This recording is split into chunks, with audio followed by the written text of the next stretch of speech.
Hey, what's going on guys, it's me Par, and I got my hands on the new 4th generation Moto G's, actually the plus variant of the bunch, which is technically the highest end version of the lowest end smartphone that Motorola makes under Lenovo. But actually the only difference between the G Plus and the regular Moto G is that it's got a fingerprint sensor and a 16 megapixel camera, unlike the 13 megapixel sensor on the regular Moto G. And that's pretty much it. It's got the same screen size, it's got the same design, same processor, same RAM, just an additional fingerprint sensor and a few more megapixels in the camera sensor. Not sure if I'm really pissed off about that, but turns out that the 4th generation Moto G is actually different than the 3rd gen in pretty much every aspect. So first up is the design, which is probably its biggest downside.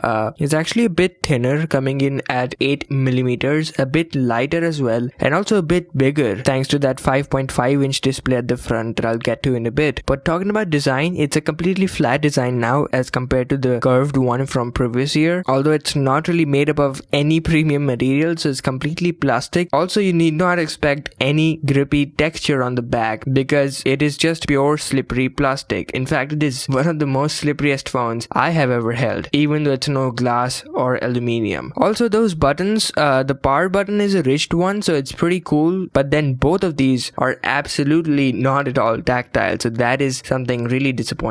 But even though it's got a 5.5 inch display, it is pretty much identical in size to the Xiaomi Mi 5, which has got a 5.1 inch display, so it definitely has some of the best body to screen ratio. Talking about that display, it's a 1080p display now, but I've got to say it's not the best 1080p display I've ever seen. I mean, I've seen way better viewing angles than this device. I've also seen a hell lot of more bright panels than this one, but it definitely has a couple of things going for it, like the colors, they really pop out. Oh, and how can I miss that 400 pixels every single inch? But then probably the biggest feature of the G Plus would be that fingerprint sensor. It's got a perfect square shape and it's kind of really tiny, but nonetheless the sensor itself is one of the best I've ever used. It's actually very easy and very quick to set up, and it can read your fingerprints in any direction. But I've got to say, I'm really impressed by the speed and accuracy of the sensor, right up in the crowd of all the A players. But then probably the biggest thing that pisses me off about this is that it does not double up as a home button. So it does not physically press down or does not even act as a capacitive touch button. So I'm pretty sure you'll be fooled a lot by that in the first initial days of use. But anyways, talking about performance, this thing now boasts a Snapdragon 617 octa-core processor. It's clocked at 1.5